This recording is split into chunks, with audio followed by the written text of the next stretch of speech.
উপস্থিত মোৰ অতি সন্মানীয় সভাপতি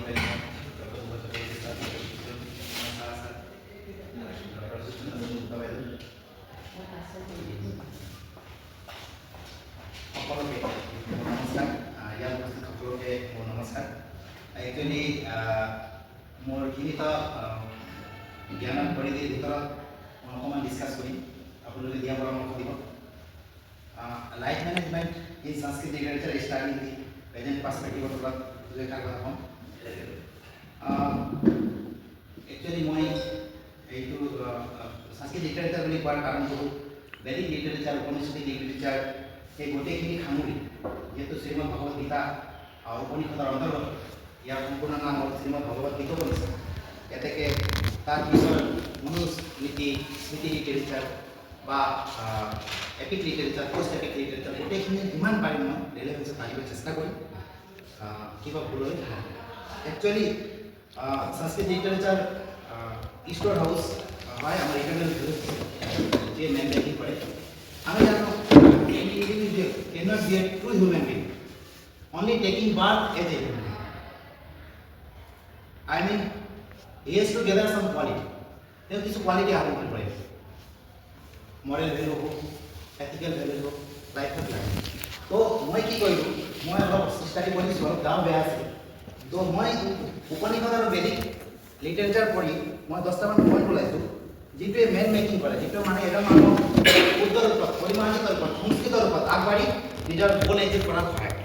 তো এই পইণ্টকেইটা হ'ল ট্ৰুথফুলনেছ অৰ সত্য, ৱৰ্ক অৰ ছাৰ্ভিচ, যিটো কৰ্ম বুলি কওঁ, লাভ অৰ প্ৰেম, যাক ইউনিভাৰ্চেল ব্ৰাদাৰহুড কওঁ, অষ্টৰিটি অৰ তপছ, তপছ মানে সেল্ফ কন্ট্রোল, কন্টিনেন্স অর ব্রহ্মচর্য, ব্রহ্মচর্য মানে জানি স্যার, সেলফ রেস্ট্রেন্ট অর দম, দম মানে আত্মনিয়ন্ত্রণ, ফেইথ অর শ্রদ্ধা, দান অর জেনারসিটি, ফেয়ারলেসনেস অর অভয়, রিনাউন্সিয়েশন অর ত্যাগ।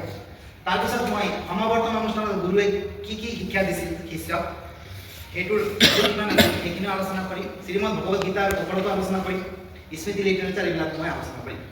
এতিয়া প্ৰথমতে মই ট্ৰুথফুলনেছ আৰু সত্যত যাওঁ। ইয়াৰ ভেলুটো কিমান? মহাত্মা গান্ধীয়ে এষাৰ কথা কৈছিল, truth, purity and unselfishness wherever these are, no power below or above the sun can crush possessor there. মানে সত্য, পবিত্ৰতা আৰু নিস্বাৰ্থতা যাৰে লগত আছে, সূৰ্যৰ ওপৰত থকা আৰু তলত থকা শক্তিয়ে তেওঁক একো কৰিব নোৱাৰে বুলি কৈছে মহাত্মা গান্ধী। তো এতিয়া মই উপনিষদৰ পাত লুটিয়াই চালোঁ, তাতে কোৱা আছে Satyameva Jayate নাহ্নিতম, truth Evan কনকাৰ্ছ not আনট্ৰুথ। কৈছে সত্যেন পন্থা বিতত দেৱয়ান, সত্যৰ দ্বাৰাই এই দেৱযানৰ যিটো মাৰ্গ প্ৰশস্ত হৈ আছে, সত্যৰ দ্বাৰাই যাব পাৰে। येनात् प्रमति दिशाং ইয়াপ্ত কামা যত্ৰ তৎ সত্যস্য পৰমম নিধানম। যিসকল আপ্তকাম ঋষিসকলে, যিসকলে ইন্দ্ৰিয় জয় কৰিব পাৰিছে, সেই সত্যৰ দ্বাৰাই তেওঁলোকে সেই সুপ্ৰিম হেৰিত গুচি গৈছিল বা গুচি যাব পাৰিছে। ইয়াৰ অৱদানটো হ'ল সত্য। গতিকে সত্যৰ এটা পাৱাৰ আছে সমাজত সুশৃংখলিত হৈ চলিবলৈ বা এজন বিশ্বাসী মানুহ হৈ চলিবলৈ আৰু নিজৰ গ'ল এচিভ কৰিবলৈ সত্যৰ এটা ভূমিকা আছে। আকৌ তৈত্তৰীয় উপনিষদৰ 1.1 কোৱা আছে সত্যম বদ, স্পীক ট্ৰুথ। আকৌ তৈত্তৰীয় উপনিষদৰে ব্ৰহ্মানন্দাৱলী 1.1 কোৱা আছে সত্যম জ্ঞানম অনন্তম ব্ৰহ্ম, ৰিয়েল নলেজ এণ্ড ইনফাইনাইট ব্ৰহ্মন বুলি কৈছে। তাৰপিছত আকৌ আমি যেনেকৈ কল্যাণ মন্ত্ৰ পাঠ কৰোঁ, শেষত উপনিষদ ষ্টাৰ্ট কৰাৰ আগতে কল্যাণ মন্ত্ৰ পাঠ কৰোঁ, তাতে কৈছে ঋষিসকলে ঋতম বদিষ্যামি, আমি সত্য কথা কওঁ। আকৌ ৰিপিট কৰি কৈছে সত্যম বদিষ্যামি, আমি সত্য কথাহে কওঁ, সত্যৰ পৰা অকণো বিচলিত নহয়। গতিকে সত্যৰ এটা ভূমিকা আছে, সত্যৰ দ্বাৰাই মানুহ এজন মানুহৰূপে পৰিণত হয়। সত্যেন লভ্যাস তপসা য়েস আত্মা সম্যক জ্ঞানেন ব্ৰহ্মচৰ্যেন নিত্যম বুলি কৈছে। কৈছে দিস আত্মান can be attained by truthfulness, self concentration, true knowledge and by unbroken continence বুলি কৈছে।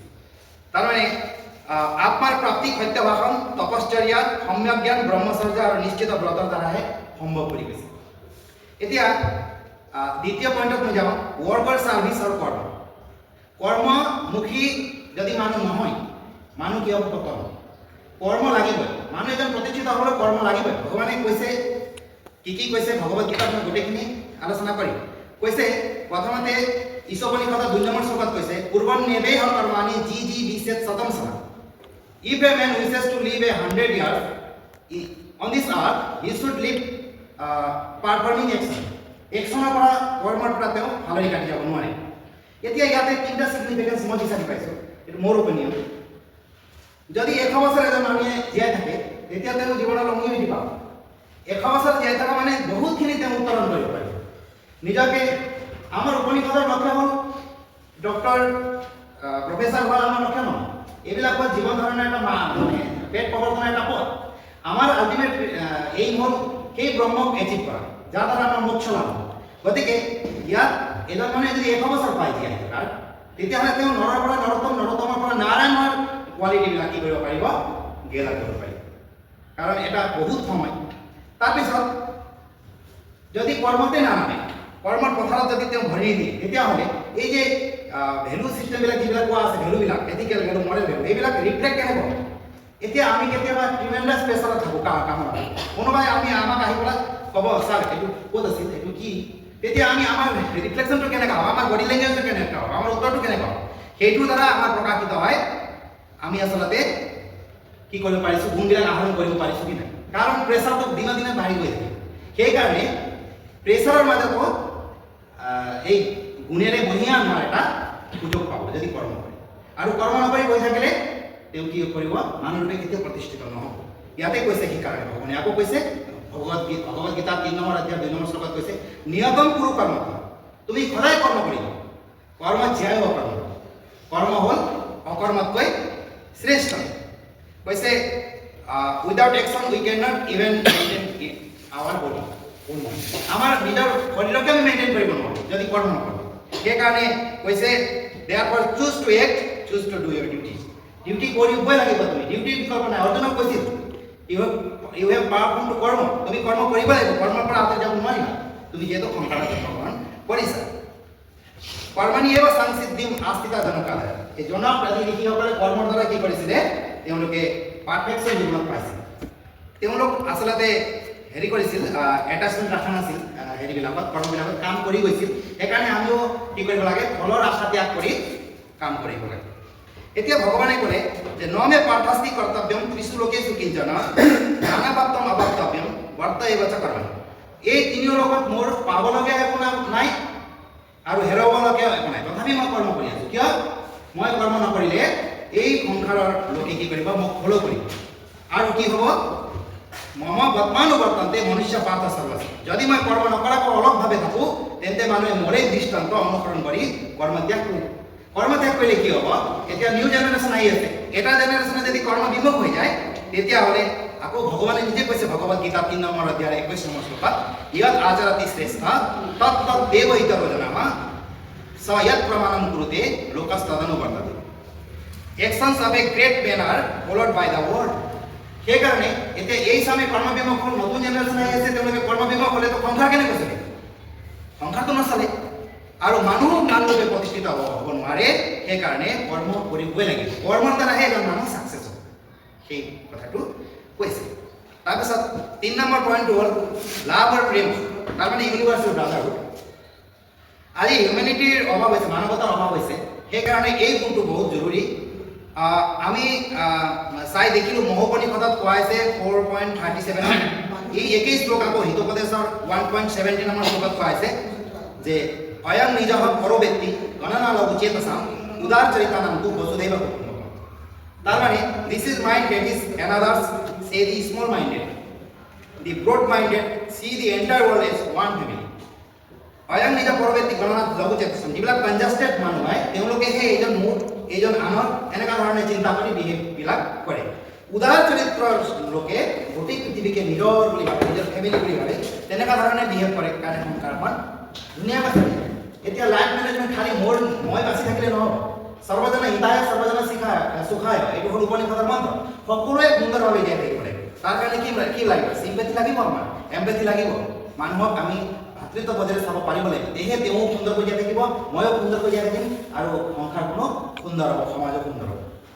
এতিয়া কিয় আমি ভাইচাৰা বা ভাতৃত্ববোধৰ কথা কওঁ, আমি গৈ দেখিলোঁ শ্বেতচক্ৰ উপনিষদৰ 2.5ত শ্ৰীমন্ত বিশ্ব অমৃতেশ পুত্ৰ মে all the sons of immortal descent, immortal son বুলি কৈছে, মানে এই হে বিশ্বৰ বিচৰণ কৰি থকা অমৃতৰ পুত্ৰসকল আপোনালোকে শুনা বা তোমালোকে শুনা। ইয়াত irrespective of caste, colour, religion and creed গোটেই মানৱ ৰূপে ইয়াতে হেৰি কৰা হৈছে, ইণ্ডিকেট কৰা হৈছে। ইয়াতে কোনো ধৰণৰ জাতি ধৰ্ম ভাগ কৰি ব্যৱস্থা কৰা নাই। সেইকাৰণে আমি এই ভাতৃত্ববোধেৰে মানুহক চাব লাগে। নৱদ্বাৰে পুৰে দেহি হংস জ্বলায়তে বহি বসি সৰ্বস্ব লোকস্য স্থাৱৰেস্য চৰস্য। এইটো হ'ল শ্বেতাশ্বতৰ উপনিষদৰ 3.19 নম্বৰ। সেই পৰম পুৰুষ প্ৰকাশ ৰূপে নৱতৰ যুক্ত দেহৰূপী নগৰত অন্তৰ্যামী হৈ স্থিত হৈ আছে। তেওঁ এই বাহ্য স্থূল জগততো লীলা কৰি আছে। তাৰমানে মোৰ আত্মাত যিজন ৰাম আছে, আপোনাৰ আত্মাতো সেই ৰাম আছে। গতিকে আমাৰ মাজত ডিফাৰেঞ্চটো ক'ত থাকে? আমিতো একেই, গোটেই এটা ওৱাননেছ। সেইকাৰণে আমি ভাতৃত্ববোধৰ চকুৰে মানুহক চাব লাগে, সেইদৰে ট্ৰিট কৰিব লাগে। তেতিয়া কি হ'ব? সমাজখন ভাল হ'ব, সকলোৱে জীয়াই থকাৰ অধিকাৰ পাব। তাৰপিছতো চান্দোক্য উপনিষদত কৈছে সৰ্বম খলু ইদম ব্ৰহ্ম। তোমালোকে কাজিয়া নকৰিবা, এইটো গোটেইখিনি আমি ব্ৰহ্মৰ সৃষ্টি। অল ইজ ব্ৰহ্ম, তো কাজিয়া কৰি কি লাভ হ'ব? তাৰপিছত আকৌ বৃহদাৰণ্যক উপনিষদৰ 1.4.10ত কৈছে অহম ব্ৰহ্মাস্মি, আই এম ব্ৰহ্ম। যদি ময়ে ব্ৰহ্ম হয়, আপুনিয়ে ব্ৰহ্ম হয়, তেওঁৱে ব্ৰহ্ম হয়, তেতিয়া আমাৰ মাজত কি পাৰ্থক্য থাকিব?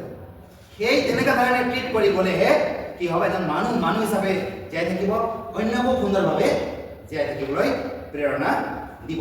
আকৌ বৃহদাৰণ্যক উপনিষদৰ 4.4.5ত পাইছে সব আয়ম আত্মা ব্ৰহ্ম, ডেট সেলফ ইজ ইনডিড ব্ৰহ্ম। তাৰমানে আমাৰ যিটো ইণ্ডিভিজুৱেল সেলফ আছে, সেই সেলফটো একচুৱেলি পৰব্ৰহ্ম। গতিকে প্ৰত্যেকৰে সেলফ আছে, সেই সেলফ পৰব্ৰহ্ম। তাৰমানে আমাৰ মাজত কোনো ধৰণৰ ডিফাৰেঞ্চ নাই। ঈশাবাস্য ইদম সৰ্বম ইয়াত কিঞ্চ জগত্যম জগৎ। এই সংসাৰ গোটেই ঈশ্বৰ বা ঈশ্বৰে ব্যাপ্ত হৈ আছে। গতিকে কিয় আমি কাজিয়া কৰি আছো? আমাৰ কিয় হেট্ৰেড, ডিছবিলিভ, ভাইলেন্স? কিয়? আমি সমানৰূপে সকলোৱে সুন্দৰ এটা পৃথিৱী নিৰ্মাণ কৰি জীয়াই থাকিব লাগিব। সেইটো ইয়াতে সুন্দৰভাৱে কোৱা আছে। আকৌ ভগৱত গীতাৰ 7.19 নম্বৰ শ্লোকত কৈছে বাসুদেৱ সৰ্বমিতি, বাসুদেৱেই সকলো। গতিকে আমি কি কৰিব নালাগে? কাজিয়া কৰিব নালাগে। যজুৰ্বেদৰ 40 নম্বৰ অধ্যায় 6 নম্বৰ শ্লোকত পালো আকৌ यस्तु सर्वाणि भूतानि आत्मन्यैव अनुपश्यति सर्वभूतेषु चात्मानं ततो न विजुगुप्सते। अर्थात and he who sees all beings in his own self and his own self in all beings, he does not feel any revulsion by reason of sensation. তার মানে যদি কোনোবাই নিজৰ আত্মাক বেলেগৰ আত্মাক দেখা পায় আৰু বেলেগৰ আত্মাক নিজৰ আত্মাৰ মাজত দেখা পায়, তেতিয়াহ'লে তেওঁ ঘৃণা কেনেকৈ কৰিব? মানুহ তেওঁ ময়ে তেওঁৱেই মই। গতিকে এনেকুৱা ধৰণৰ একাত্মতা ইয়াতে উপনিষদিক বা বৈদিক লিটাৰেচাৰত সুন্দৰভাৱে হেৰি কৰা হৈছে আৰু এইদৰে আগবাঢ়িবৰ কাৰণে প্ৰেৰণা দিয়া হৈছে। তো শংকৰদেৱেও কৈছিল কুকুৰৰ শৃগাল গৰ্দ ঘৰ আত্মাৰাম জানিও খবাব কৰি কৰিবা প্ৰণাম। গতিকে আমি এইখিনিও পাইছোঁ। তাৰপিছত মই নেক্সট পইণ্টত আহিছোঁ, যিটো ব্ৰহ্মচৰ্য কণ্টিনেন্স আৰু সেল্ফ ৰেষ্ট্ৰেণ্টৰ দম। তাৰমানে এই দুটা অলপ ওচৰা ওচৰি, যিহেতু সেল্ফ কণ্ট্ৰলৰ কথা কোৱা আছে সেইকাৰণে মই একেলগে ৰাখিলোঁ। কঠোপনিষদৰ 1.2.24 প্ৰথম অধ্যায় দ্বিতীয় বল্লীৰ 24 নম্বৰ শ্লোকত কোৱা আছে না বিলপ দুশ্চৰিতান নাশান্ত না সমাহিত নাশান্ত মানসভাবী প্ৰজ্ঞানীন মাপনীয়। যি মানুহ দুষ্কৰ্মৰূপী পাপৰ পৰা বিৰত নাথাকে, যিজনৰ ইন্দ্ৰিয় নিজৰ অধীনত নাথাকে, যিজনৰ মন সম্পূৰ্ণৰূপে সাংসাৰিক জীৱনৰ পৰা নিবৃত্ত হোৱা নাই, এনেধৰণৰ ব্যক্তি প্ৰকৃষ্টৰূপে জ্ঞানৱান হোৱা স্বত্তেও পৰিষ্কৃত জীৱনৰ অভাৱত আত্মতত্ত্বক জানিব নোৱাৰে। তাৰমানে ইন্দ্ৰিয় কণ্ট্ৰলটো মেইন বস্তু হয় সংসাৰত। যদি কিবা এটা গ'ল এচিভ কৰিব লাগে, ইন্দ্ৰিয় কণ্ট্ৰল কৰিবই লাগিব। কিয়? আকৌ ভগৱত গীতাত কৈছে ভগৱানে 2 নম্বৰ অধ্যায় 52 নম্বৰ 58 নম্বৰ শ্লোক यदा संगारते चायं कुरुमो अंगानी व सर्वसा इंद्रियानी इंद्रियार्थेभ्य तस्य प्रज्ञा प्रतिष्ठिता। কাছাই কি কৰে? অলপমান ইফালে গৈ আছে, অলপ শব্দ পালে গোটেইখিনি শৰীৰ ভিতৰত লুকাই দি বাহিৰত এটা শিল মাত্ৰ পায়, তাৰ বডিৰ ওপৰ ভাগটোৱে খালি দেখায়, নিজৰ ভাগে একো দেখা নাই। ঠিক তেনেদৰে কামনা বাসনাৰ যিটো পথাৰ আছে তাৰ পৰা ইন্দ্ৰিয়বিলাকক আমি কি কৰিব লাগে? সংকুচিত কৰি আমাৰ বডিত এনেকৈ ৰাখিব লাগে যাতে সিহঁতে অকণমানো লক্ষ্য কৰিব নোৱাৰে। এইটো কোনে কৰিব? মই পিছত কম, ইণ্টেলেক্টে কৰিব, বুদ্ধিয়ে কৰিব। এতিয়া একদম ইণ্টাৰেষ্টিং শ্লোকটো এইটোৱে হ'ল কঠোপনিষদৰ 1 নম্বৰ অধ্যায় 3 নম্বৰ বল্লীৰ 3 আৰু 4 নম্বৰ শ্লোক। ইয়াতে কৈছে আত্মানং ৰথিনং বিদ্ধি শৰীৰং ৰথমেব তু বুদ্ধিং তু সাৰথিং বিদ্ধি মনঃ প্ৰগ্ৰহমেব চ ইন্দ্ৰিয়াণি হয়ানু আহু বিষয়াস্তে সুগোচরং আত্মেন্দ্রিয় মনোযুক্তম ভুক্তেতি আহু মনীষিণা। তার মানে ইয়াত কি কৈছে? দি আত্মন মানে self is compared to the owner of a chariot, রথি, the body being the chariot, রথ, বুদ্ধি or intellect is the driver, সারথি, The horses are said to be the senses, Indiani. Manas is the rain, progro মানে লেকাম, by which the intellect control the senses. তার মানে জীবাত্মাক রথি অর্থাৎ রথর স্বামী বলে জানিবা। জীবাত্মা মানে আমার সেল, এই বডিটোৰ ৰথ, বডিটোৰ ভিতৰত ৰথি বহি আছে ভিতৰত, ইন্ডিভিজুয়াল সেল। তাৰপিছত ক'লে শৰীৰৰ ৰথ বুলি জানিবা, শৰীৰৰ প্ৰথমেই বটে। বুদ্ধিক সাৰথি বুলি জানিবা, যে সাৰথি মোৰ বুদ্ধি, বুদ্ধিয়ে মোক মানুহ ৰূপেও প্ৰতিষ্ঠিত কৰিব পাৰে, অমানুহ ৰূপে হালত পেলাই দিব পাৰে। গোটেইখিনি বডিৰ ফাংচনবিলাক ইণ্টেলেক্টৰ ওপৰত। ইণ্টেলেক্ট যদি কেতিয়াবা কয় নহয় তাৰ বুদ্ধি নষ্ট হৈছে, ই এইবিলাক কি কাম কৰিছে, ডাইৰেক্ট আমি তাক বুদ্ধিৰ ওপৰত এটেক কৰোঁ। কিয়? গোটেইখিনি ফাংচনবিলাক বুদ্ধিৰ দ্বাৰাই হয়। বুদ্ধি যদি বিপাঙত পৰে মানুহটো ডেষ্ট্ৰয় হৈ যায়। বুদ্ধিটো সাৰথি বৃদ্ধি, বুদ্ধি হ'ল চালক, মনক বাঘ জনি মানে হ'ল লেকাম, আৰু জ্ঞানীসকলে ইন্দ্ৰিয়বোৰক ঘোঁৰা বুলি কয়। এতিয়া ঘোঁৰাটো আছে আগত, ঘোঁৰা মানে ইন্দ্ৰিয়, বডিটোৰ ইন্দ্ৰিয়। এতিয়া বিষয়সমূহক সেই ঘোঁৰাৰ চৰণীয়া পথ বুলি কোৱা হৈছে, আৰু শৰীৰ ইন্দ্ৰিয় মনযুক্ত আত্মাকে ভোক্তা বুলি কোৱা হয়। আমি তো জানো জীৱাত্মা মানে ভোক্তা, সেইকাৰণে কৰ্মফল ভোগ কৰে কাৰণেতো ৰিপিটেডলি আমি পৃথিৱীত জন্মগ্ৰহণ কৰি থাকিব লাগে। এটা লেকচাৰত দিগন্ত দাই কৈছিল এজন মানুহ 1000 বাৰ জন্মগ্ৰহণ কৰিব পাৰে, গতিকে আহিবই মানুহ, কাৰণ এই ভোক্তা যে আত্মা। এই যে দ্বা সুপৰ্ণ সয়োজ সখায় সমান বিচ্ছম পৰিস্থ সজাতে তাই অন্য একম টিফলম সদাবতী অনস্ন নান্য অবিচাৰচিতি বুলি হেৰিতো কোৱা আছে মুণ্ডকোপনিষদত। মোৰ মনত পৰিল, তাতে কোৱা আছে যে দুটা চৰাই এটা গছত, মানে খৰিৰূপী গছত থাকে, এটা কেৱল চাই থাকে পৰমাত্মাই, আৰু জীৱাত্মাই কিন্তু খাই থাকে মানে এই যে কৰ্মফলবিলাক ভোগ কৰে। সেইকাৰণে কি হয়, বাৰে বাৰে ৰিপিটেডলি আহি থাকে, ৰিপিটেশ্যন হৈ থাকে, আহিব যাব। সেইকাৰণে এতিয়া কথা হ'ল, মই বহিছোঁ, মোৰ ইয়াৰ আত্মা আছে, মোৰ শৰীৰ, আৰু ৰথটো চলাই আছে কোনে? বুদ্ধি, সাৰথি ৰূপে। মনটো ঘোঁৰাৰ লেকাম, ঘোঁৰা হ'ল ইন্দ্ৰিয়। এতিয়া মনটোক বুদ্ধিয়ে ধৰিছে নেকি লেকামবিলাক? অকণমান বুদ্ধিয়ে ঢিলাই কৰি দিলে ঘোঁৰা ক'ত গুচি যাব, আৰু আপোনাৰ ৰথটো ক'ত খালত পৰি যাব। গতিকে বুদ্ধিৰ বহুতখিনি হেৰি আছে। গতিকে ইয়াক লাইফ মেনেজমেণ্টত কি মেছেজ দিয়া হৈছে? তুমি বুদ্ধিক ষ্ট্ৰং কৰা, এটা বিন্দুত ৰাখা যাতে অকণমানো লৰচৰ কৰিব নোৱাৰে, আৰু বুদ্ধিৰ দ্বাৰা ইন্দ্ৰিয়ক এনেকৈ বশ কৰা যাতে ইন্দ্ৰিয়ই অকণমানো উঠিব নোৱাৰে।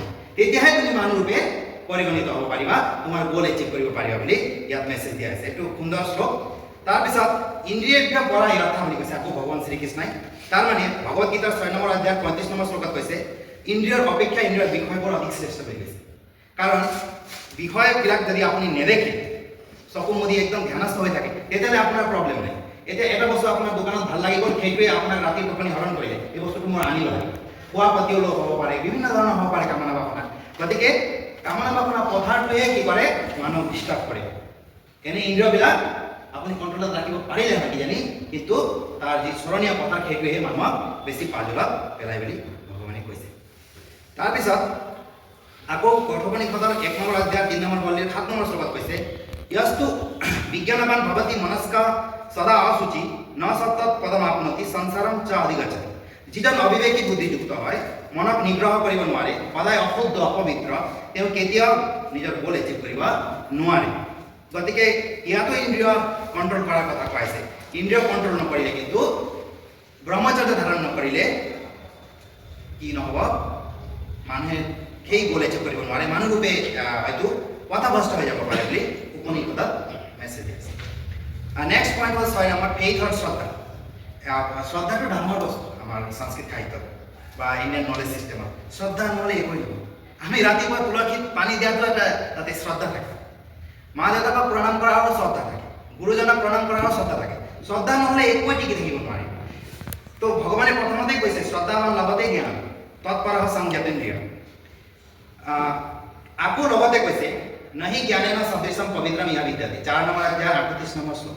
তাৰমানে এই ধৰা জ্ঞানৰ দৰে পবিত্ৰ বস্তু একো নাই। তুমি জ্ঞানৰ দ্বাৰাই কি কৰিব পাৰিবা? নিজকে উত্তৰণ ঘটাব পাৰিবা। এতিয়া জ্ঞানটো কেনেকৈ আহে?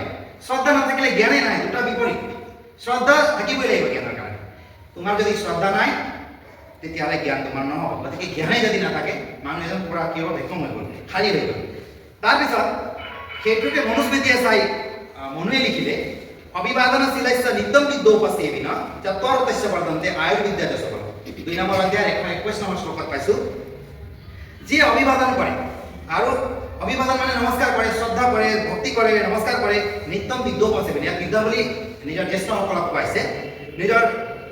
নিজতকৈ ডাঙৰ বয়সৰ লোকসকলক যেন কি কৰে সেৱা কৰে ভক্তি কৰে চতুৱাৰ উদ্দেশ্য বৰ্তমানে তেওঁৰ চাৰিটা বস্তু সদায় বাঢ়ি গৈ থাকে আয়ুৰ বিদ্যা যশ বল চাৰিটা বস্তু সদায় বাঢ়ে আয়ু বিদ্যা যশ আৰু বল আয়ুৰ বিদ্যা যশ আৰু বল যদি এজন মানুহৰ বাঢ়ি গৈ থাকে তেতিয়াহ'লে মানুহে কি হ'ব মানুহটো এটা পূৰ্ণ ৰূপ পাই যায় গতিকে শ্ৰদ্ধাৰ এটা কি আছে পাৱাৰ আছে তাৰপিছত ঋগ্বেদত পালো এটা শ্লোক শ্ৰদ্ধাম প্ৰাতঃ হবামহে শ্ৰদ্ধাম মধ্যম দিনম পৰি শ্ৰদ্ধাম সূৰ্যস্য বিমৰুচি শ্ৰদ্ধে শ্ৰদ্ধা পয়েহ নঃ তাৰমানে আমি ৰাতিপুৱা শ্ৰদ্ধাৰ আবাহন কৰোঁ দুপৰীয়া শ্ৰদ্ধাক আবাহন কৰোঁ সূৰ্য অস্ত যোৱাৰ সময়ত শ্ৰদ্ধাক আবাহন কৰোঁ এই শ্ৰদ্ধা আমালোকক শ্ৰদ্ধা প্ৰদান মই শ্ৰদ্ধাৱান হ'ম শ্ৰদ্ধা এৰি একো নাই পৃথিৱীত যিকোনো কামতে শ্ৰদ্ধা লাগিব সেইকাৰণে কি কৰা এই শ্ৰদ্ধা আমাক শ্ৰদ্ধা প্ৰদান কৰা শ্ৰদ্ধাময়া পুৰুষ ইয়ো ইয়াত শ্ৰদ্ধা সাহেব ভগৱদ গীতাত কৈছে আকৌ ভগৱানে পুৰুষ যেনে ধৰণৰ শ্ৰদ্ধাযুক্ত হ'ব তেনেকুৱাই তেওঁ পাব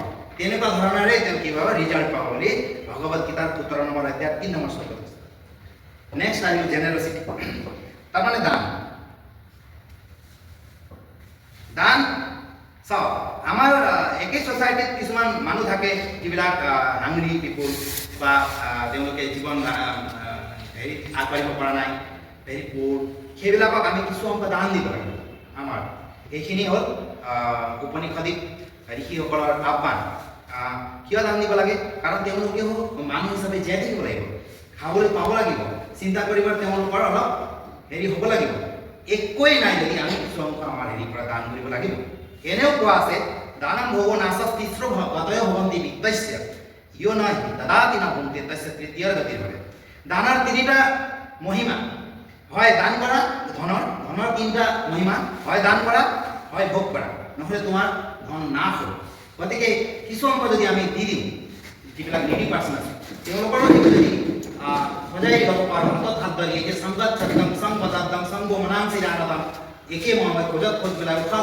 মেলা যদি আমি আগবাঢ়িব পাৰোঁ দুৰ্বল মানুহে যদি জীৱনৰ কোবাল নদী পাৰ হৈ তোমাৰ সাহস তুমি হেৰুৱাব নেকি ভূপেন হাজৰিকাই গাইছে কিজানি এইবিলাকৰ পৰা প্ৰভাৱিত হৈছে মই নাজানো কিন্তু আমি যদি হাতত হাত ধৰি যদি লৈ যাওঁ তেতিয়াহ'লে কি হ'ব আমিতো একো নেহেৰুৱাম মই যিমানখিনি আছোঁ কিন্তু আছোঁৱে আৰু এজন মানুহ হ'ব গতিকে জেনেৰেচিটি এটা হেৰি আছে 8 নম্বৰ হ'ল ৰিনাউন্সিয়েশ্যন যাক ত্যাগ বুলি কয় ত্যাগটো বৰ ডাঙৰ কথা দান আৰু ত্যাগ একে বস্তু নহয় এতিয়া কৈছে ঈশাবাস্যম ইদম সৰ্বম ইয়াৎকিঞ্চ জগত্যম জগৎ তেন ত্যক্তেন ভুঞ্জিতা মা হৃদয়স্য সিদ্ধম নো date all this whatever moves in the moving world is enveloped by God therefore find your enjoyment in renunciation do not covet what belongs to others আনৰ ধনৰ প্ৰতি আপুনি লোভ নকৰিব সেইটো আনৰ ধন মাটিৰ সমান আনৰ ধনৰ প্ৰতি লোভ কৰাৰ কাৰণে আজি এই দুৰৱস্থা আৰু কি নকৰিব ত্যক্তেন ভুঞ্জিতা giving is the secret of happiness আপুনি আনক যদি দিয়ে সেইটো যিটো মজা আছে নহয়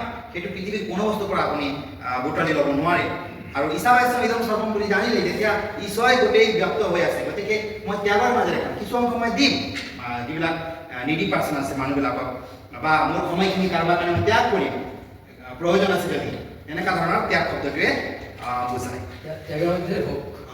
ত্যাগৰ মাজেৰে ভোগ কৰিব লাগে গোটেইখিনি উপাৰ্জন কৰি মই গোটেই ৰাখি দিছোঁ তেনেকুৱা নহয় কাৰণ গোটেইখিনি সম্পত্তিয়ে যিমানখিনি হেৰি কৰিলেও আৰ্ণ কৰিলেও মানুহে তাৰ পৰা কি নহয় সন্তুষ্ট কেতিয়াও নহয় আৰু লাগে এতিয়া নৈতিক প্ৰমাণৰ লগত কি আছে চাওঁ কৈছে কথোপনিষদৰ 4 নম্বৰ অধ্যায় 1 নম্বৰ বলিৰ 27 নম্বৰ শ্লোকত কৈছে নহি বিত্তে ন তৰ্কণীয় মনুষ্য বিশেষকৈ এই 21st চেঞ্চুৰীত যিটো মানুহৰ মাজত একদম সম্পদ ঘটাৰ কাৰণে যিটো অৰিয়া অৰি একদম কন্দল কাজিয়া ইজনে ইজনক হেৰি কৰাটো সেইটো নিবাৰণ কৰি দিছে উপনিষদে কৈছে কি হৈছে people cannot be satisfied with wealth কেতিয়াও প্ৰকাৰে তুমি শান্তি নাপাবা টকাৰ দ্বাৰা তোমাৰ স্যাটিসফ্যাকশন নহব সেইকাৰণে তুমি সেইটো বাদ দিয়া তুমি জীয়াই থাকিবৰ কাৰণে কি কৰা টকা আহৰণ কৰা সেই বুলি ধুনীয়াকৈ কৈ দিছে ইয়াতে আকৌ মনুস্মৃতিয়ে চাই লিখিলে 2 নম্বৰ অধ্যায় 14 নম্বৰ শ্লোকত 94 নম্বৰ শ্লোকত নজাতু কামঃ কামানাম উপভোগেন সাম্যতি অবিসা কৃষ্ণ ভত্মা ইব ভূয় এবা বিবদতি Desire is never extinguished by the enjoyment of desired objects. It only grows stronger like a fire with clarified butter. কোনোবাই যদি কামনা বাসনাক চৰিতাৰ্থ কৰি কামনা বাসনাক হেৰি কৰিব যায় তেতিয়াহ'লে কি নহ'ব সেইটো কেতিয়াও ফুলফিল নহ'ব কাৰণ এইটো এটা জ্বলা দি ঘি দিয়া দৰে বাটাৰ দিয়া দৰেহে হয় জ্বলা দি ঘি দিলে যেনেকৈ দপদপকৈ জ্বলিব কোনোবাই কামনা বাসনা পৰিত্ৰাণ কৰি যদি কামনা বাসনা কি কৰিব বিচাৰে হেৰি কৰিব বিচাৰে তেতিয়াহ'লে ফুলফিল কৰিব বিচাৰে কিন্তু কেতিয়াও নহয় এইটো এনেকুৱা বস্তু এতিয়া কামনা বাসনা বুলি ক'লেতো পইচাৰো কামনা হ'ব পাৰে কাপোৰ পিন্ধাৰো কামনা হ'ব পাৰে বাইক লোৱাৰো কামনা হ'ব পাৰে বিভিন্ন ধৰণৰ কামনা গতিকে এই যে হ'ল গোটেইখিনি বুজাইছে গতিকে মনুস্মৃতি 2 নম্বৰ অধ্যায়ৰ 14 নম্বৰ শ্লোকত কৈছে আকৌ আমি পাইছোঁ নৈতিক হেৰিত কৈছে উৎকৃষ্টতা জাগ্ৰত প্ৰাপ্য কৰাৰ নিবোধ এইটো আমাৰ স্বামী বিবেকানন্দই এইটো শ্লোকটো পপুলাৰাইজ কৰি দিছে আগতে কথোপনিষদৰ ইমান মানে সংস্কৃত পঢ়া নাছিলে জনা নাছিলে কিন্তু আমি বিবেকানন্দৰ তলতে পাওঁ হেৰাইজ এৱেক আৰু কয় এণ্ড ষ্টপ নট টিল দ্য গ'ল ইজ ৰিচড কিন্তু এইটো কথোপনিষদৰ পৰা তেওঁ লৈছিলে মই নাজানো তেওঁ কি প্ৰসংগত এই শ্লোকটো ইউজ কৰিছিলে উৎকৃষ্টতা জাগ্ৰত প্ৰাপ্য কৰাৰ নিবোধত হয়তো তেওঁ কথাৰ কথা অখণ্ড ভাৰতক দ্বিখণ্ড ত্ৰিখণ্ড ভাৰতক অখণ্ড ভাৰতলৈ ৰূপান্তৰ কৰাৰ এটা সভাটো দিব পাৰে ষ্টুডেণ্টৰ মাজতো গৈ তেওঁলোকক হেৰি কৰিবৰ কাৰণে দিব পাৰে কিন্তু উপনিষদৰ যিটো মেছেজ আছে সেই মেছেজটো আছিল উৎকৃষ্টতা জাগ্ৰত প্ৰাপ্য কৰাৰ নিবোধ তাৰমানে তুমি জন্মগ্ৰহণ কৰিছা আত্মানুবৃদ্ধিৰ কাৰণে নিজক জানা হয়ে নাই গতিকে নিজক যদি জানিবলৈ চেষ্টা কৰা তেতিয়াহে তুমি ব্ৰহ্মক জানিব পাৰিবা ইণ্ডিভিজুৱেল চেল্ফ আৰু সুপ্ৰিম চেল্ফৰ মাজত ৰিলেশ্যনটো এনেকুৱা বুলি কৈছে ঘটাকাশ আৰু গৃহাকাশ মূল আকাশৰ পৰা পৃথক নহয় কোনোবাই ঘৰটো টুক কৰি মাৰি দিলে সেই আকাশটো মূল আকাশৰ লগত একেলগে মিলি নাযায় ঠিক তেনেদৰে ইণ্ডিভিজুৱেল চেল্ফ আৰু সুপ্ৰিম চেল্ফটো দুটা একেই বস্তু খালি এই ঘৰৰ আকাশ মানে স্পেচ আকাশ মানে স্পেচ ঘৰৰ আকাশ এতিয়া এই ঘৰ ভাঙি দিলে আকাশৰ লগত একে হৈ গতিকে দুটা অভিন্ন বস্তু আৰু সেই বস্তুকে পাবৰ কাৰণে এই শ্লোকটো ব্যৱহাৰ কৰা হৈছে কাৰণ তাৰ তলৰ শ্লোকটো বিবেকানন্দ ইউজ কৰা নাছিলে আপোনালোকে শুনক চুৰাইছা ধাৰা নিশিতা দূৰত্বয়া দুৰ্গম পথস তৎ কবয়ো বদন্তি কৈছে এইটো ৰেজাৰেজ পাথ হৈ গৈছে এনে ডক্টৰ বা ইঞ্জিনিয়াৰ বা এইবিলাক ৰেজাৰ পাথ নহয় বহুতখিনি হৈছে নহয় ৰেজাৰেজ পাথ কিটো এই সুপ্ৰিম ৰিয়েলিটিক জনা মানে মোৰ লিবাৰেশ্যন হয় এইটো এটা ৰেজাৰ পাথে হয় মানে তৰোৱালৰ ওপৰত আপুনি বিলেটৰ ধাৰৰ ওপৰত আপুনি গতি কৰি আছে যিটো আপুনি hard to cross and difficult to tread ভৰি ৰাখাই কঠিন আৰু ক্ৰছ কৰাটো বহুত কঠিন গতিকে এনেকুৱা ধৰণৰ এই শ্লোকৰ উদ্দেশ্য আমি পাৰিম ষ্টুডেণ্টকো ক'বলৈ যে তোমালোকে সফল হোৱা হেৰাই যাবে এণ্ড ষ্টপ নট টিল দ্য গ'ল ইজ ৰিচড এইটো ক'ব পাৰিম কিন্তু ইয়াৰ মেইন উদ্দেশ্যটো হ'ল আমাৰ সুপ্ৰিম ৰিয়েলিটিক জনাৰ কাৰণে নিজৰ জীৱন উত্তৰণ কৰিবৰ কাৰণে ক'ৰ পৰা নৰৰ পৰা নাই এই প্ৰসংগতে কৈছে এতিয়া এই কথাটো কিয় ক'লে তাৰ হেৰি বিচাৰি মই যুক্তি বিচাৰি পালোঁ মানুহবিলাক লেজি সেইকাৰণে আকৌ নীতি শতকৰ 86 নম্বৰ শ্লোকত ক'লে ভৰ্তিয়াৰী আলস্যমে মনুষ্যানাম শৰীৰস্থ মহান জীবী নাস্তি উদ্যম সমবন্ধু কুর্বাণ ন অবস্থিতাতি laziness is the biggest enemy residing in a person's body laziness আমি লেজি হোৱাৰ কাৰণে কি হৈছোঁ আমাৰ প্ৰব্লেমবিলাক হৈছে এই কথাটো ক'ব লগা হৈছে নহ'লে ক'ব লগা নহ'লে হা there is no' friend like hard ৱৰ্কৰ দৰে কোনো ফ্ৰেণ্ড নাই সেইকাৰণে কি কৰা যিজনে কষ্ট কৰে তেওঁ অৱসাদ কেতিয়াও নহয় এই মনত নাই কাম কৰা মানে কৰি থাকিব সেইটো ইয়াতে নীতি শতকৰ 86 নম্বৰ শ্লোকত কৈ দিম সেই ৰেফাৰৰ পিছতে এতিয়া সমাৱৰ্তন অনুষ্ঠানত গুৰুৱে কি উপদেশ দিছে চাওঁ তৈত্তিৰ উপনিষদৰ শিক্ষাৱলীৰ অনুবাদ 11 পৰা 1 পৰা 4 নম্বৰ শ্লোকলৈকে যদি আপোনালোকে চায় ইয়াতে ক'লে যে তোমালোকে আজি স্নাতক পাইছা তোমালোক ঘৰ যাবা কিন্তু এইকেইটা পইণ্ট মনত ৰাখিবা জীৱনত তেহে তোমালোকে পাৰফেক্ট মানুহ হ'বা কৈছে সত্যম বল তুমি সত্য কথা ক'বা জীৱনত সদায় কোনো পৰিস্থিতি যদি জীৱনো যায় সত্য না যায় ধৰ্মচাৰ ধৰ্মস্থানী স্বাধ্যায়ত মা প্ৰমাণ নিজৰ অধ্যয়নৰ পৰা বিৰত নাথাকিবা আমি এডুকেশ্যনত পাইছোঁ শিক্ষা এটা জীৱনজোৰা প্ৰক্ৰিয়া গুৰুৱে তেতিয়াই কৈ দিয়ে স্বাধ্যায়ত নিজৰ অধ্যয়নৰ পৰা বিৰত নাথাকিবা তাৰপিছত আচাৰ্য প্ৰিয়ম ধনম আহিত প্ৰজাতন্তু মা ব্যৱচ্ছেদসি আচাৰ্যক অভিষ্ট ধন প্ৰদান কৰি আচাৰ্যক কিয় ইমান ইম্পৰ্টেঞ্চ দিছে মই পিছতে কম সত্য ন প্ৰৱৰ্তিতব্য আপুনি কোনো কাৰণতে সত্যৰ পৰা ইফালে সিফালে হ'ব নোৱাৰে বা তুমি হ'ব নোৱাৰিবা ছাত্ৰক কৈছে ধৰ্ম ন প্ৰৱৰ্তিতব্য তুমি কোনো কাৰণতে ধৰ্মৰ পৰা ইফালে সিফালে হ'ব নোৱাৰিবা কুশল ন প্ৰৱৰ্তিতব্য শুভ কৰ্মৰ পৰা অলপো তুমি বিৰত থাকিব নোৱাৰিবা আৰু কৈছে ভূতেই ন প্ৰৱৰ্তিতব্য প্ৰগতিৰ সাধন এৰি নিদিবা নিজৰ জীৱনত প্ৰগতিৰ পথত লৈ যাবা মৃত্যুৰ আগলৈকে সেইটো এৰি নিদিবা স্বাধ্যায় প্ৰবচনাভ্য ন প্ৰৱৰ্তিতব্য শাস্ত্ৰৰ অধ্যয়নৰ পৰা বিৰত নাথাকিবা যদি অধ্যয়ন কৰিবলৈ এৰি দিয়া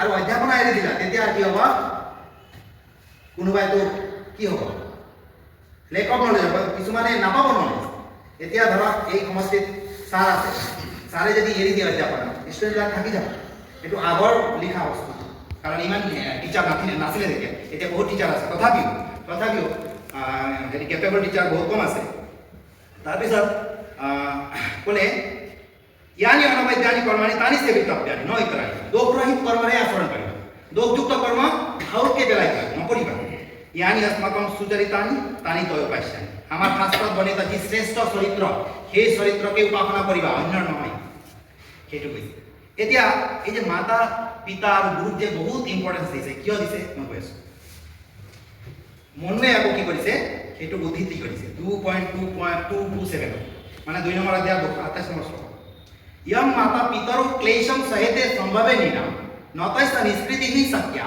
कर्तुम वर्ष सतिर that trouble and pain which the parents undergo on the birth of their children cannot be compensated even in 100 years এক বছৰ মই জীয়াই থাকিলেও সেই দিনটো পৰিশোধ কৰিব নোৱাৰো মা দেউতাই মোক জন্ম দিওঁতে যে যিটো কষ্ট পায় সেইটো কোৱাৰ পিছত তেওঁ ক'লে আকৌ তয়ৰ নিত্যম প্ৰিয়ং কুৰিয়া আচাৰ্যস্য চ সৰ্বদা তেসু এব ত্ৰিষু তুষ্টেষু তপঃ সৰ্বম সমাপ্যতে তেওঁ ক'লে যে এইটো আকৌ 2 নম্বৰ অধ্যায় 228 নম্বৰ শ্লোকত ক'লে তেওঁলোক দুজন মাতা পিতা আৰু আচাৰ্যক সদায় কি কৰিবা সেৱা কৰিবা আৰু কি কৰিবা প্ৰণাম কৰিবা শুশ্ৰূষা কৰিবা এই তিনিজন যদি সন্তুষ্ট হয় তোমাৰ তপ কি হ'ব তোমাৰ জীৱনত জন্মগ্ৰহণ কৰাৰ উদ্দেশ্য সফল হ'ব মাতৃ পিতৃ আৰু আচাৰ্যক ইমান গুৰুত্ব দিয়াৰ কাৰণটো হ'ল মই কৈ আছো যে ভাৰতীয় ব্যৱস্থাটো পৰিয়াল ব্যৱস্থা কিমান বছৰ বিদেশী আক্ৰমণ কৰাৰ পিছত এই পৰিয়াল ব্যৱস্থা ইমান কটকটীয়া আমাৰ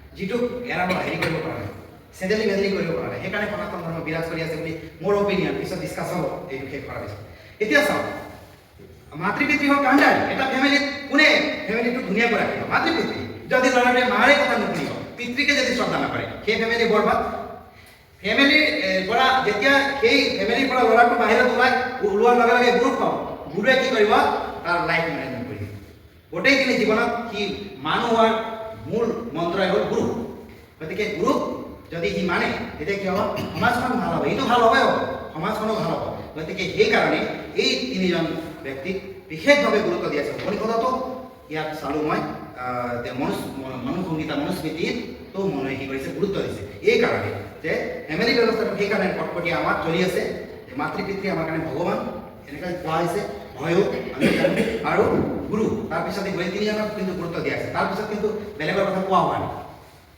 এতিয়া মই শ্ৰীমদ ভগৱত গীতাত কি কৈছে সেইখিনি অলপ কওঁ তাৰপিছত পোষ্ট এপিক লিটাৰেচাৰ অলপ কৈ মই শেষ কৰিম ছাৰ 10 মিনিট পাম এতিয়া শ্ৰীমদ ভগৱত গীতাৰ যদি ভক্তিযোগ আপোনালোকে চাই 12 নম্বৰ অধ্যায় তেতিয়া দেখিব প্ৰিয় ভক্তৰ লক্ষণ বুলি কৈছে ভগৱানে শ্লোক নম্বৰ 13 পৰা 20 লৈকে আচ্ছা প্ৰিয় ভক্ত মানে কোন তেওঁ হিউমেন বিঙে হয় মানুহে হয় আমাৰ মাজৰে কোনোবা হয় এই কোৱালিটি যদি এওঁৰ লগত আছে তেতিয়াহে সেইজন মোৰ লগত এটাচ হৈ থাকে মোৰ আশীৰ্বাদ পুষ্ট হ'ব তাৰ মানে আপোনাক কৈছে সি যদি আশীৰ্বাদ পুষ্ট হয় তেতিয়া তেওঁ ক'ব পাৰা তুমিও হোৱা তাৰ মানে প্ৰিয় ভক্তৰ মাজেদি ইয়াতে লাইফ মেনেজমেণ্ট কৰা হৈছে মানে এজন ব্যক্তি কেনেকৈ ভাল হ'ব উত্তৰণৰ চৰম সীমাত উপনীত হ'ব সেইটো প্ৰিয় ভক্তৰ মাজেৰে কৈছে এতিয়া কি কৈছে চাম অতিষ্ঠ সৰ্বভূতানাং মৈত্ৰ কৰুণা এইব চ নিৰ্মমো নিৰহংকাৰ সাম দুঃখ সুখচ্ছমি সন্তুষ্ট সততম যোগী যতাত্মা দৃঢ় নিশ্চয়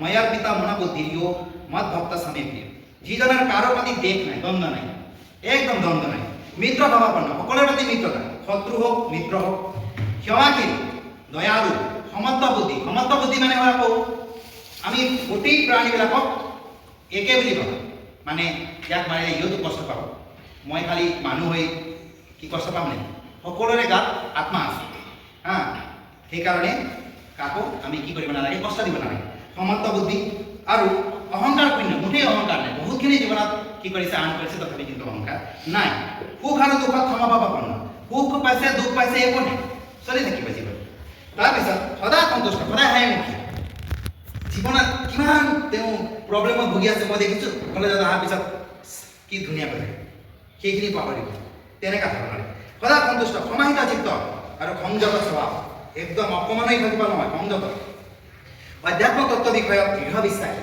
আৰু যাৰ মন বুদ্ধি ভগৱানতে অৰ্পিত তেওঁৱেই মোৰ প্ৰিয় ডেট মিনছ এইখন সমাজৰে কথা কৈছে ভগৱান ইয়াতে আহিছিলে ভাল গতিকে তোমালোকেও এনেকুৱা ধৰণে হোৱা তেতিয়া তুমি কি হ'বা মানুহ হ'বা সেইখিনি কথা কৈছে নেক্সট কৈছে यस्मान्नो दीजते लोको लोकान्नो दीजते चयः हर्षम हर्ष भयोद्वेगे मुक्तो यश चमेप्य যাৰ সংসৰ্গত কোনো উদ্বেগ নাথাকে তেওঁৰ লগত থকাৰ পিছত যদি মোৰ ডাউট নাই ৰাতি কিবা কৰিব নেকি হে ভগৱান ইয়াৰ লগত আহিব এনেকুৱা হ'লেতো নহ'ব মই বিন্দাছ থাকিম এই কথা হিচাপে তোমাৰ টেনশ্যন নাই এই ধৰণে আৰু তেওঁ কাৰো প্ৰতি উদ্বেগ নাপায় কাৰো পৰা তেওঁ ভয় নাপায় আৰু কি না যিজন হৰ্ষ বিষাদ ভয় আৰু উদ্বেগৰ পৰা মুক্ত হৰ্ষ একে আছে বিষাদতো একে আছে কোনো নো চেঞ্জ তেনেকুৱা ভক্ত মোৰ প্ৰিয় এই কোৱালিটিবিলাক তোমালোকে আহৰণ কৰা ধুনীয়াকৈ জীয়াই থাকিব ভগৱানে কৈছে নেক্সট অনাপেক্ষ সূচিৰ দক্ষ উদাসীন গতব্যতা সর্ব আরম্ভ পরিত্যাগী ইয়মত ভক্ত সমেপ্য যিজন নিষ্ক্রিয়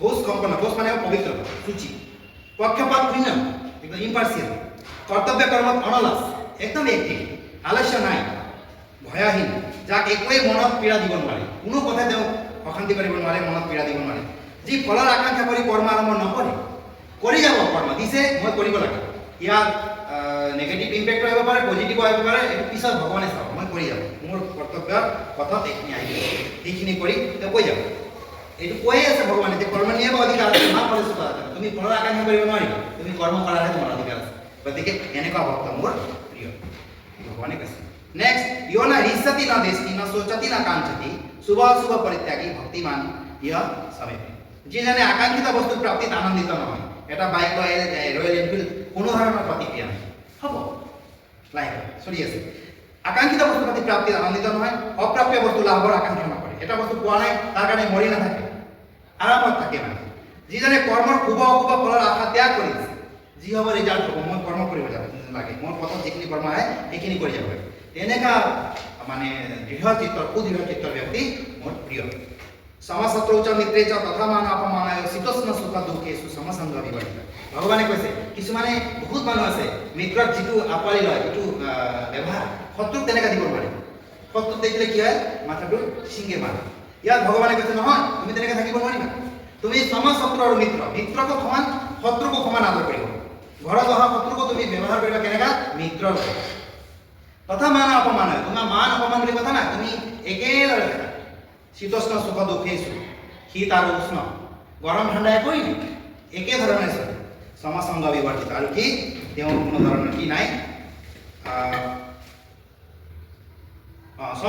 সমসংগ বিবৰ্জিত মানে ওৰ ইয়াতে তলৰ শ্লোকৰ লগত লিংক আছে তুল্য নিন্দা স্তুতিৰ মৌনি সন্তুষ্ট এনেকে ৰাজিত অনিকেত স্থিৰমতি ভক্তিমানে প্ৰিয় তাৰ মানে নিন্দা আৰু প্ৰশংসাৰ প্ৰতি যিজন সমতুল্য আৰু সংযত বাক্য ইয়াত কিঞ্চিত তাবৎ সন্তুষ্ট আৰু সমসংগ বিবৰ্জিত শব্দটোৰ অৰ্থ হ'ল কুসংগ বৰ্জিত যাৰ একেবাৰে সংগ একদম নিখুঁত ভাল কুসংগ নাই বেয়া মানুহ নাই আমি জানো এই man is known by the company এটিকেটছ সেইকাৰণে তেওঁ সংগ সুন্দৰ সংগ গতিকে এনেকুৱা য'ত কিঞ্চিত লাভতে সন্তুষ্ট বৃহৎ আসক্তিৰহীন চিত্ত সততে স্থিৰ আৰু মোৰ সেৱাত কি কৰে যুক্ত থাকে তেওঁ মোৰ অত্যন্ত প্ৰিয় নৰৰ সেৱা মানে নাৰায়ণ মোৰ সেৱা কৰা মানে তুমি সমাজৰ সোসাইটিৰ মানুহৰ সেৱা কৰা তাৰ মাজেৰেতো নাৰায়ণ পাবা সেই অৰ্থটো আমি বুজিব লাগিব এতিয়া গতিকে এনেকুৱা ভক্ত মোৰ প্ৰিয় এইটো ধৰ্ম্যামৃতম ইদম যতোত্তম পৰিপাসতে শ্ৰদ্ধা নামত কৰ্ম ভক্তাস্তে অতীব মে প্ৰিয় মোৰ অতি শ্ৰদ্ধাৱান আৰু মত পৰায়ণ যিসকলে মোৰ প্ৰদৰ্শিত ধৰ্মৰ অনুষ্ঠান কৰে